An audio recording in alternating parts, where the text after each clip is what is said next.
Chapter 33.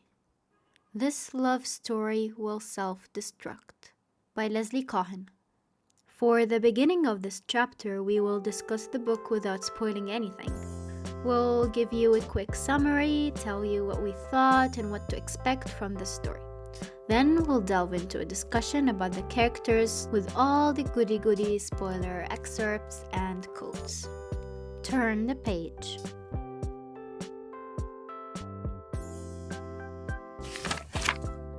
Welcome to a new chapter in Between the Pages. We are your hosts. My name is Haneen. And my name is Nesma. We host this podcast together where we review and recommend books for you to read. And today we have This Love Story Will Self-Destruct by Leslie Cohen. Okay. And it's in the romance contemporary category or genre, as you would like to say. Yeah. And yeah, we're here to tell you whether or not to read it, what to expect if you want to read it, and what we thought about it. Yeah. Okay, first of all, we were searching for books on what to do on our next chapter, and then we came across this title, This Love Story Will Self-Destruct, and we were, We were very intrigued. Yeah. I mean, you yourself, you read a lot of romance and contemporary novels, so you are kind of in that niche. I don't read as many. I was like, I recommended some things to Nesma, and she was like, they all sound the same. I said, exactly. They do sound the same, yeah. And sometimes it's so hard to tell, like, which one is worth it. Okay? Yeah, true. So that's why it's important to have, like, reviews about certain novels where you feel like they all sound the same. Which one should I read? This one is a little bit different. It has a little bit of darkness in it, drama, self-doubts, and imperfect characters. Yeah, but before we get too deep into it, let's start with the summary. Exactly. So you know what the book is about. I mean, the title is already intriguing enough, but we need to know what the story is. So the summary says, this is the classic tale of boy meets girl. Girl goes home with someone else.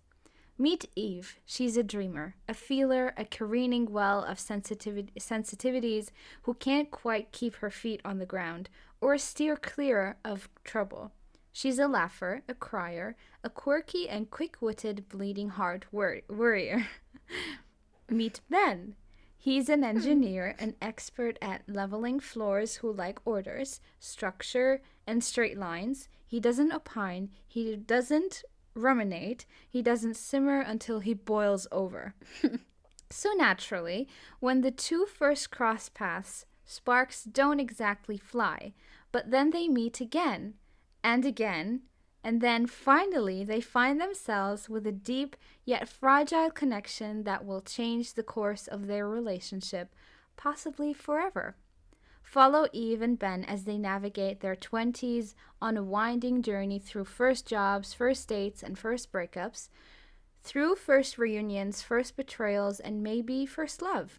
This is when Harry Met Sally reimagined, a charming tale told from two unapologetically original points of view with an acerbic edge. I don't know what that is. Acerbic edge and heartwarming humor, debut novelist Leslie Cohen takes us on a tour of what life looks like when it doesn't go according to plan, and explores the complexity, chaos, and comedy in finding a relationship built to last. You're reading this and I'm like, I want to read it again. Yeah. and like when you mentioned Ben, I see kinda like a montage of all what he has done, right? Because you already know what happened. What intrigued me from that summary, first time we read it together, was the idea of a rational and an emotional characters in a relationship. And like from my knowledge that this is the ideal relationship for some personality types. We'll get into that in the spoiler, but that basically what made me want to read the book. What made me read the book was the first of all mentioning When Harry Met Sally, because that movie when you're like part of a conversation and people tell you, what, you haven't watched When Harry Met Sally? I What? haven't. I just have. I just did watch it, but like, It's not one of my top favorite movies, but still, it's like it has an essence to it. It needs a certain kind of mood when you need to be like escaping. I know every movie is for escaping, but I mean like When Harry Met Sally has this different kind of escape to it. yeah. You know? And this book as well. Like, Yeah. I think that's what's in common between them. Mm-hmm. Because, like, when you read stories like that, there is a certain predictability to what will happen. True. It wasn't Although that it much. wasn't quite. It wasn't. Okay, maybe. No. Yeah, like you can see that this is a different kind. You can predict, of course, and you will be satisfied with what you predicted is coming true. Mm-hmm. But this is a different type of predictability in a way. Yeah, yeah, Like, yeah. It's the enjoyable type of predictability. It's where you want the predictable thing to happen without getting bored. yeah. You know? But after I watched When Harry Met Sally to see like how Are they similar? They're similar. You couldn't see it. Yeah, I couldn't. Neither could I. Neither could I. Only they're... Okay, we don't want to spoil anything about the book if you still want to read it. But don't expect too much similarity because, of course, the author still needs to keep an original story. She can't just copy and the that art. she did. Like, I think it's more inspired from When Yeah. Harry Met Sally than reimagination of the same story, you know? Yeah, exactly. Or same characters. So I think they phrased it a little bit wrong on Goodreads, on maybe. Goodreads. Yeah. I think I would rate it 2.5. Wow. Three. Wow. I Yeah. would have given it a 3. Yeah. 3 out of 5. Yeah. But And that's because I wouldn't even recommend it to somebody else. like, it's not one of the books that I would recommend, and It's like, then why are we making this podcast? because, well, we've read it and we want to talk about it. Yeah. But like, maybe I would find a situation where I recommend this book, like Yeah. if I find something similar in life around me and like, you know what, you should read this love story or Self-Destruct. But comparing it to other rom-com, romance, contemporary books that there are I've read, betters out there. it's Yeah. And even I'm saying this. I don't read romance novels as much as I would like to. But yeah. I don't have that many anyway. Like Yeah. when I read them as ebooks. I wouldn't get one unless it's gifted to me. Then I Yeah, I do have some. Yeah, you have a lot of them. I do. Like you have Yeah, what's her compared name? to you. Compared to Yeah. you. Yes. Yeah, you have like the whole I Heart New York series and that I you heard have a lot series of them. about the Come girl on. Lindsay Kelk books. I think I have most of them. And I have some, other standalone rom-coms. Okay.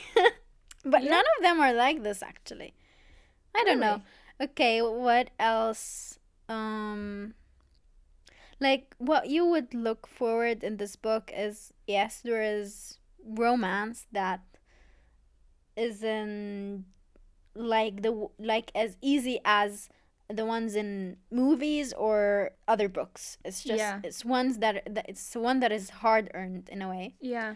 And it kind of feels real, you know, like it like real life. Yeah. like real life love stories. Like it doesn't the stuff of like love at first sight and all that stuff is like she's tackling it from a realistic point of view, and that's what I also really liked about the novel. Yes. Because it had like a humbling effect to it. It wasn't like, oh my god, they're so in love, they're gonna ride into the sunset and live happily ever No, after. they that's not how it had works. problems. They had histories that are affecting them. Yeah. There are years in between things happening, and yani from the summary you see that they meet again and again and again, and there are months and years between each and every meeting. And I like the reality about this, like, because in every story or film, things happen quickly, and then you expect things to happen this way in your Yeah. life, that you would meet someone and in the next hour you're married, you know. And things Wouldn't we want that? don't happen Except for that people way. with commitment issues. Yeah. I didn't mean it that way. I mean, Yeah, I get it. And the change that happens in movies and books to a character isn't as fast as change happens to real people in real life. True. Like, it could take you a decade to get over something or realize something or develop something in your character. And you can see this in the novel, that like the mention of like 5 years later, you know, it's like real. This happens not like 2 minutes later. She realizes that she has to develop this in herself, and she does. Yeah. I guess that's what makes this book a little bit worth it, you know, the arc of the story and how the character is developed. Plus, of course, even if there's like a huge jump in time, even if you're reading the book, maybe you don't feel the jump in time because you're reading it in a day or two, so you don't feel like there has been like this jump of time. So even if you put a jump of time, it doesn't necessarily give that effect.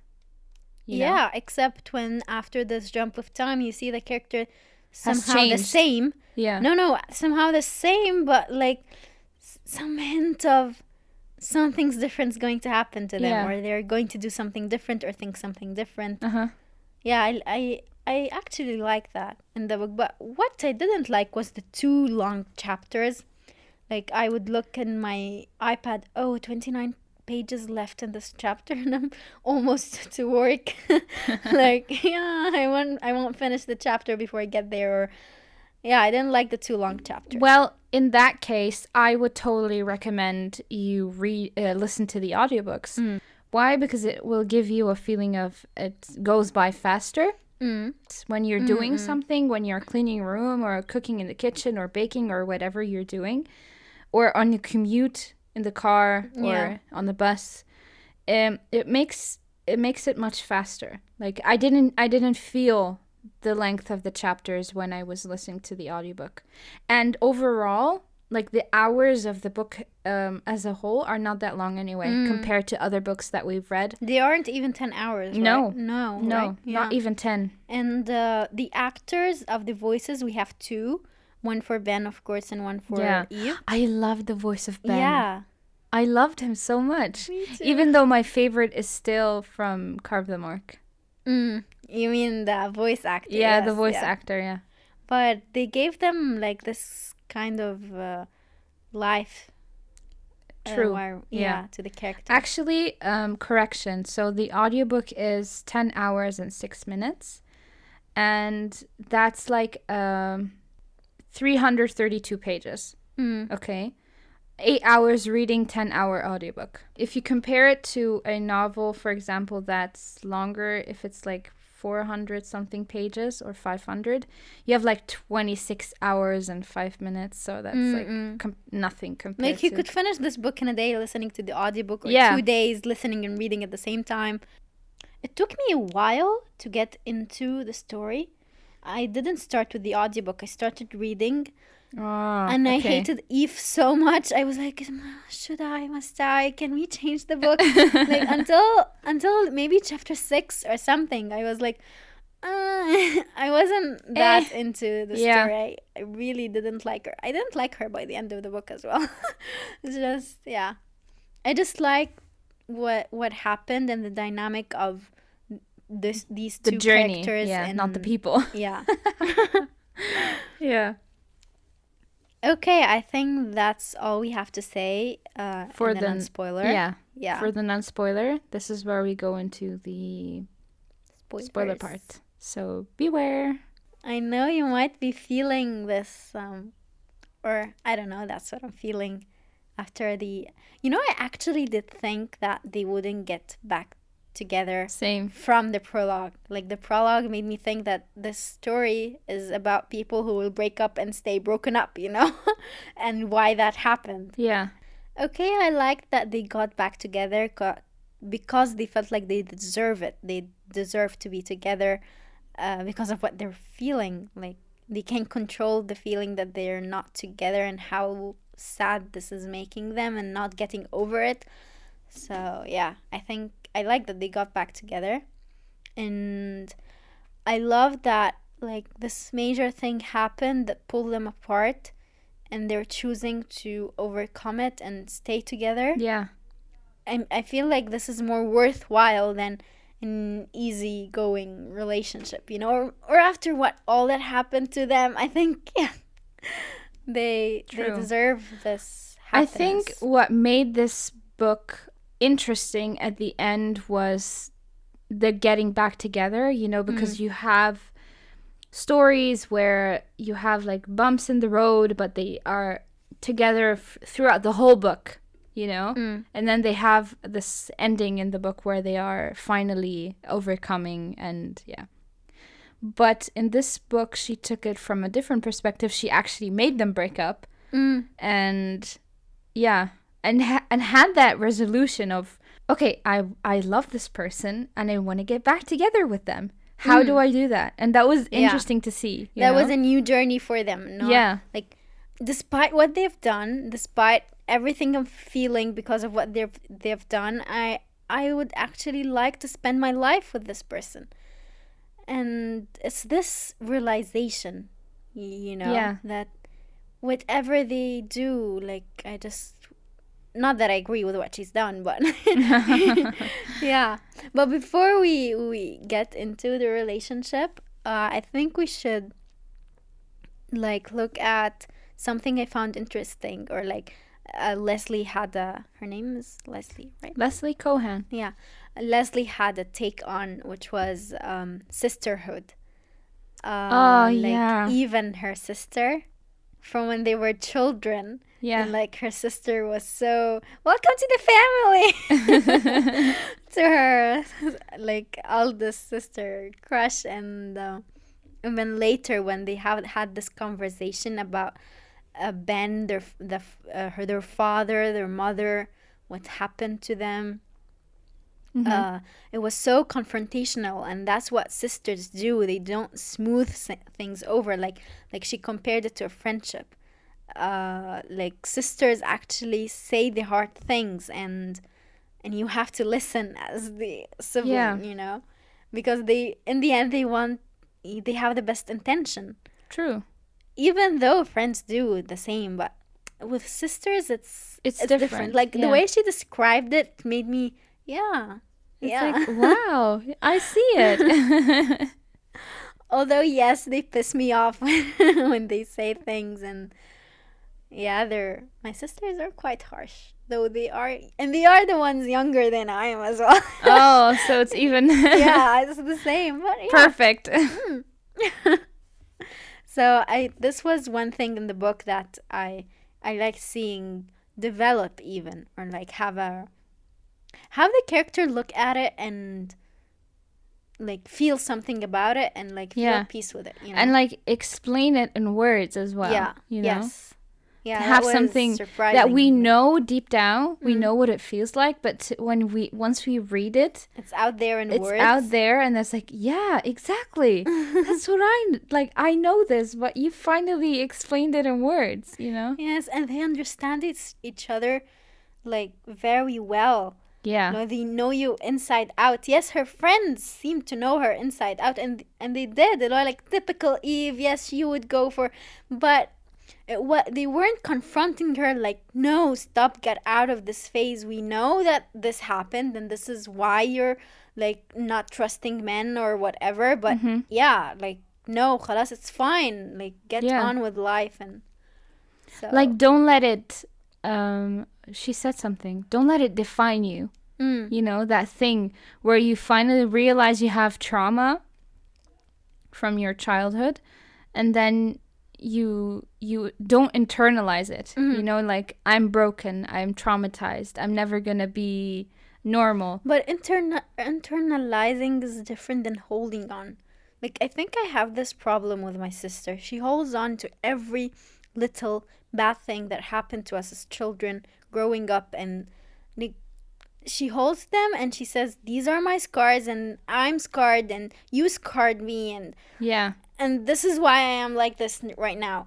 Like, if you just let go of these things and like, or not let go. That's why I think not let go. More like again, this is what I'm Get saying. on with like, it, I guess. she's letting these things define her. Mm-hmm. Like, she's saying these things are what make me me. But if you remove that, those scars or whatever you want to call them, who are you without them? You know, what can you be? What can you become without these scars? And that's like, this is what Leslie also tackled in this novel, because once Eve started to recognize her patterns and the things that she does to where she hurts other people around her, that's when she really interfered and had an intervention with herself. Yes. You know, she was like, okay, wait, I'm causing unhappiness to Ben.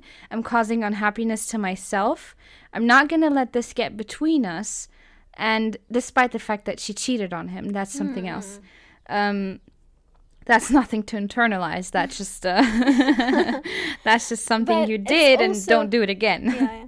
It's also a question of happiness. Like, I want my sister to be happy, and I think she's not happy because she's holding on to the things that make her sad still. Yeah, exactly. Yeah, and yeah. angry. Yeah, I get what you mean. And like she. Nevertheless, let's go back to our characters. Let's change the subject. Let's change the subject. Yeah. Okay, I think we wanted to take Eve's and Ben and Eve's Ben and Eve's relationship from the perspective of putting an emotional character with a rational one. Yeah. Like, that was very interesting from the very first, the prologue. When like she was explaining like the relationship and how it went wrong, and then he was like, I'll tell you what happened. Her logical versus emotional ratio was like 20-1. True. Or like you know, like her emotion. Yeah, Malin. Yeah, I get it. And I was like, oh, okay. Interesting. This is going to be fun.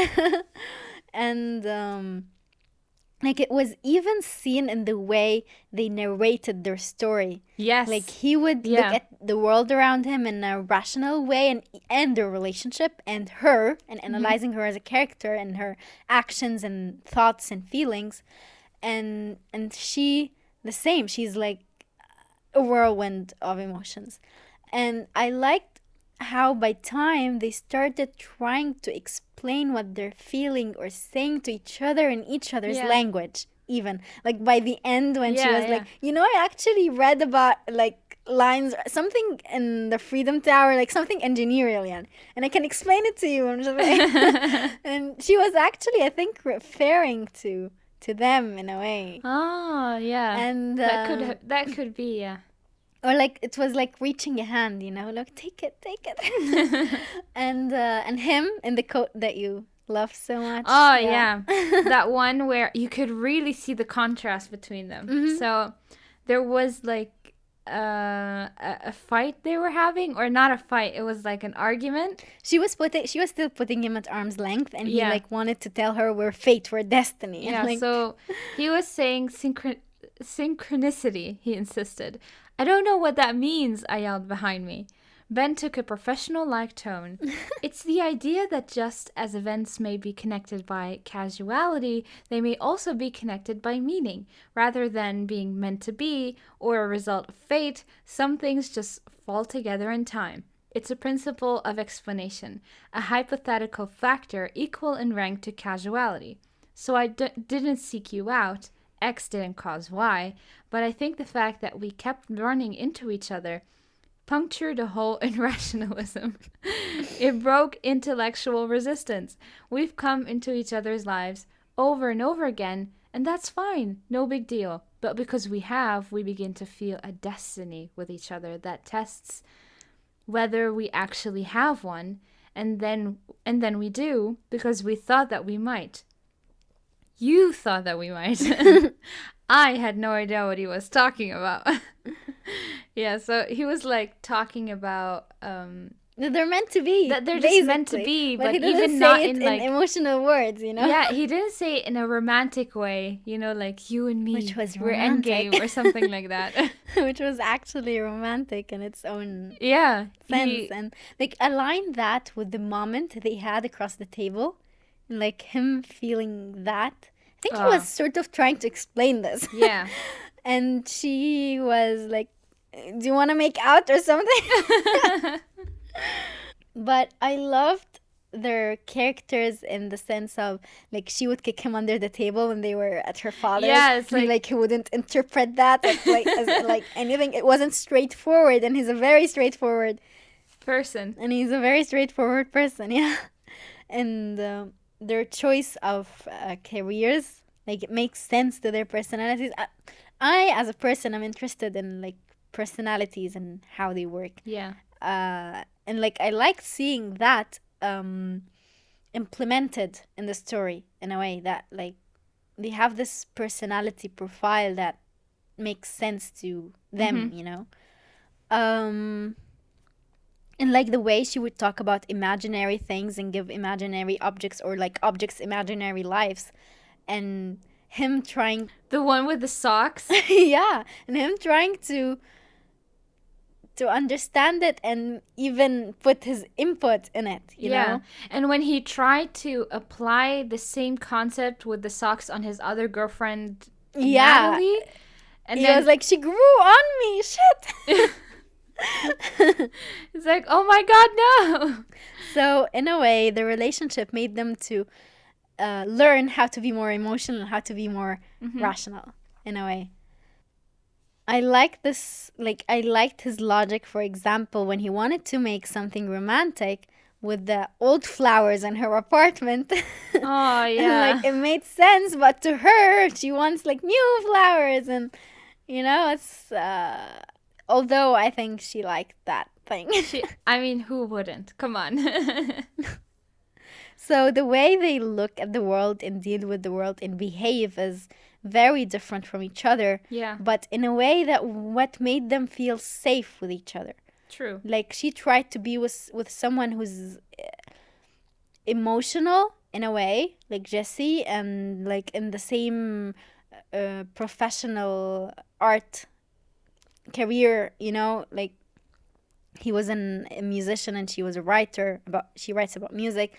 So she tried that with someone similar who would understand, like she wanted to feel like she belonged, but she actually did belong with her opposite, sort of, not with someone who would say, yeah, we're the same, we feel the same thing, we do the same thing. Yeah, she even expressed that with like her, or when she was talking about her sister, that being with someone who's very similar to you in the same room, and you want a relief from that. So Eve was very contradicting and I didn't like her. Like she was everything and its opposite emotionally. Like I'm not talking in the sense of that like she does have this rationality. No, she doesn't, and that drove me crazy. Although I am an emotional person, I decide things on how I feel. I do things that I feel like doing, not because they make sense but yeah. And I think their personalities was stark in their, like, each of their chapters and their assessment of the people around them. Like her assessment of Arthur or her father versus his assessment of the same character. He doesn't put a lot of personal feelings or opinions in how he assesses a person in front of him. Like, he's, okay. I think what I also found interesting about, there was a moment in the novel where Ben was at the dinner table, or maybe not at the dinner table, mainly just with the father and the new wife. Yeah. And he said something of how he viewed the world and how she viewed the world. Something he looked at it in a way of how it is built, right? Yeah. And she said something between he said that she looks more of the world in an emotional way. Yeah. Like he's an engineer, so his head is like or an architect, sorry. An engineer. He's an engineer. Yeah. So he looks at the world differently than she does, and he already knew that. He was quite like aware of it, I conscious of it. loved his awareness. She was really 10 Unaware. steps behind him. Yeah. Like he was very aware of everything, and But that's why she needs him, you know? yeah, She needs someone who's like 10 steps behind her so he can tell her to watch out, you know? yeah, and I like that he doesn't talk with someone like. I liked how this worked. That he's Yeah. more of a listener than a talker, and Uh-huh. she has an opinion about everything.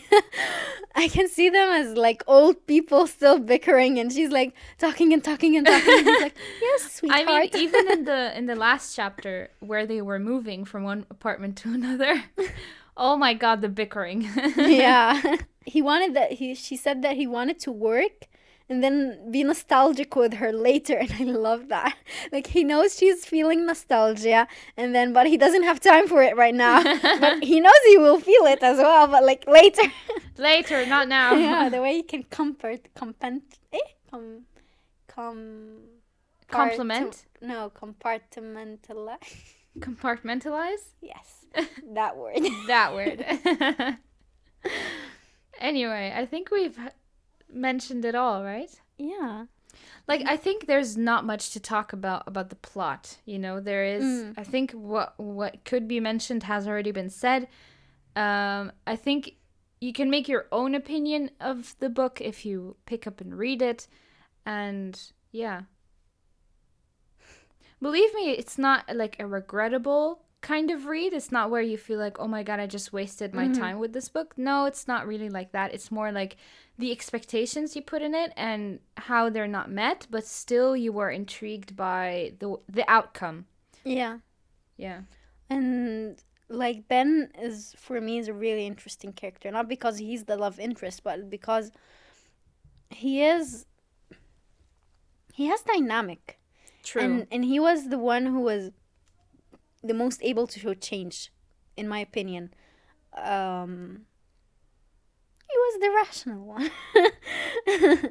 Like, let's put it that way. He was the brains. Yeah, he was the brains. I think we have a type. Yep. Anyway, yeah, so we hope you enjoyed this book and our And this episode. yeah. I think next we're picking up another rom-com. Not another. Like this was romance. I think our next book is a rom-com, I guess. Yeah. Yeah. That should be funny. I'm very like interested to see. Yeah. Anyway. Yeah. See you in the next one. Bye.